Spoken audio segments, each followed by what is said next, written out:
Assalamualaikum warahmatullahi wabarakatuh. Apa kabar anak-anak? Semoga selalu sehat ya. Oke, sebelum belajar silakan berdoa dulu. Berdoa dipersilahkan. Berdoa selesai.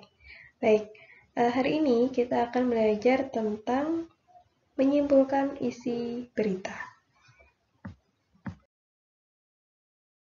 Kompetensi dasar yang Ibu gunakan dalam pembelajaran kali ini yaitu KD 4.1, menyimpulkan isi berita yang dibaca dan didengar. Dengan tujuan pembelajaran, siswa mampu menjawab pertanyaan, menyimpulkan, dan menanggapi isi teks berita yang dibaca maupun yang didengar. Nah, tahukah kalian apa saja yang perlu diperhatikan dalam menyimpulkan isi berita? Ini ada 4 hal yang harus kalian perhatikan dalam menyimpulkan isi berita. Yang pertama, menyimak berita. Menyimak ini bisa dilakukan dengan cara mendengarkan maupun membaca teks beritanya. Kemudian yang kedua, mencatat pokok berita. Pokok berita ini dicatat berdasarkan topik, peristiwa, orangnya, tempat, waktu, dan proses. Atau kalian bisa menjawab pertanyaan dari unsur adik simbol kemarin. Nah, itu. Dari menjawab pertanyaan dengan unsur adik simbol, kalian dapat memperoleh pokok berita. Dan yang ketiga yaitu menyusun pokok berita. Nah, di sini disusun menjadi sebuah kalimat berita yang baru. Yang tentunya akan lebih pendek daripada teks berita yang kalian baca. Kemudian, terakhir yaitu menulis paragraf. Seperti halnya membuat simpulan, menulis paragraf ini, kalian membuat simpulannya menjadi sebuah paragraf, satu paragraf saja. Jadi misalkan kalian membaca teks berita ada 4 paragraf, ketika kalian membuat simpulan, itu cukup dengan satu paragraf saja, tapi mencakup keseluruhan isi berita. Selanjutnya, kalian akan diajak untuk menanggapi sebuah berita. Nah, pertanyaan Ibu, pernahkah kalian menanggapi sebuah berita? Nah, pernah nggak? Sebelum membuat tanggapan, kita pahami dulu apa sih sebenarnya tanggapan itu. Nah, tanggapan adalah sambutan terhadap suatu ucapan atau bacaan yang berupa kritik atau komentar. Nah, jadi tanggapan itu bisa berupa saran atau bisa komentar.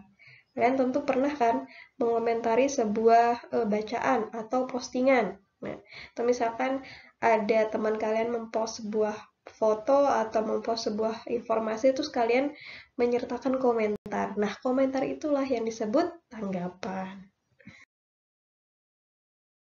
Menanggapi sebuah berita itu tidak serta-merta langsung memberikan tanggapan begitu saja.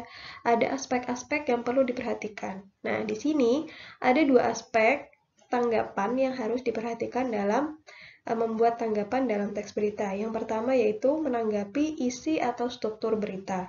Kemudian yang kedua yaitu menanggapi bahasa berita. Pada tanggapan yang menanggapi isi atau struktur berita itu ada 2 hal. Yang pertama yaitu kebenaran isi berita dan kelengkapan isi berita. Nah, ketika kalian membuat tanggapan dalam berita, berita ini benar apa enggak ya? Atau berita ini lengkap atau tidak ya? Makanya kalau misalkan zaman sekarang itu ada namanya berita hoax dan berita benar atau berita yang valid. Nah, itu. Jadi ditanggapi berdasarkan kebenaran dan kelengkapan beritanya. Kemudian yang kedua yaitu bahasa berita. Nah, penggunaan bahasa ini yaitu meliputi penggunaan kalimat dan pilihan kata atau bisa disebut dengan diksi. Nah, menurut kalian bahasa dalam teks berita tersebut mudah dipahami atau tidak? Kemudian menggunakan bahasa yang baik atau tidak? Baik dalam artian di sini yaitu menggunakan bahasa Indonesia sesuai dengan ejaan yang sudah ditetapkan atau tidak gitu. Kemudian bahasa yang digunakan itu ada menyinggung pihak-pihak lain atau tidak, atau menggunakan bahasa-bahasa yang kasar istilahnya. Nah, berita yang baik tidak menggunakan bahasa-bahasa yang kasar, atau misalkan bahasa-bahasa yang menyindir salah satu pihak. Nah, Itu ya. Jadi bahasanya dikomentari juga, oh menurut saya ini bahasanya terlalu kasar karena menggunakan istilah seperti ini. Nah, itu adalah merupakan tanggapan dalam hal bahasa berita. Seperti biasa, setelah belajar kita ada latihan.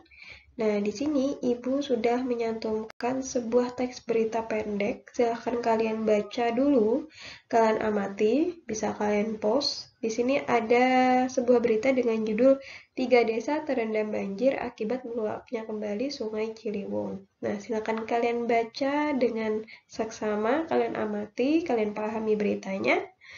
Bisa kalian post dulu untuk lebih gampang untuk membaca beritanya. Ya, dipersilakan.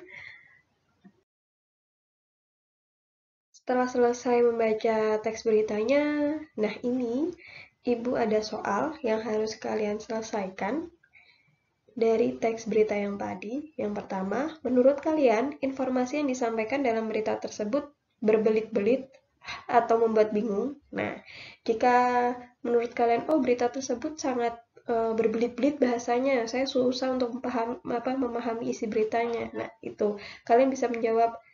Jika membuat bingung, kalian jawab saja iya, kemudian kalian jelaskan kenapa jadi membuat bingung. Tapi kalau misalkan menurut kalian, oh berita tersebut tidak berbelit-belit karena saya mudah memahami dan lain sebagainya, itu jawab saja tidak. Nah, tidak juga sertakan alasannya. Nah, kemudian yang kedua yaitu membuat teks berita yang disampaikan itu aktual. Aktual itu adalah teks berita yang baru saja terjadi. Nah, jadi aktual itu adalah teks berita yang baru saja terjadi. Menurut kalian, teks berita tadi itu apakah baru saja terjadi atau sudah lama? Nah, jadi kalau misalkan menurut kalian berita tersebut aktual, dijawab iya, kemudian jelaskan. Kalau misalkan tidak, jelaskan. Kenapa alasannya tidak aktual. Kemudian yang ketiga yaitu teks beritanya menyampaikan nilai pendidikan. Nah, kira-kira teks berita yang tadi itu menyampaikan perihal pendidikan atau tidak? Jika iya, jelaskan. Jika tidak, jelaskan. Paham ya? Kemudian yang keempat, menurut kalian, apakah berita tersebut pantas disimak oleh anak-anak? Nah, jika teks berita tersebut dibaca oleh anak SD, anak kelas 3 SD misalkan, kira-kira menurut kalian pantas apa tidak? Kalau misalkan pantas, kenapa? Kalau misalkan tidak pantas, kenapa? Berikan alasannya. Kemudian yang kelima yaitu menurut kalian apakah dalam berita tersebut menyampaikan peristiwa negatif? Negatif itu adalah hal-hal yang tidak baik ya, dan tidak patut untuk diberitakan. Jika menurut kalian iya, berikan alasannya. Jika tidak, berikan alasannya. Paham ya? Nah, silakan soal ini kalian tulis, kemudian kalian jawab di kertas tugas. Jangan lupa sertakan nama dan kelas kalian. Bagaimana anak-anak? Sudah bisa dipahami ya untuk pembelajaran hari ini? Jangan lupa dikerjakan tugasnya. Kerjakan di kertas tugas seperti biasa, tulis nama dan kelas.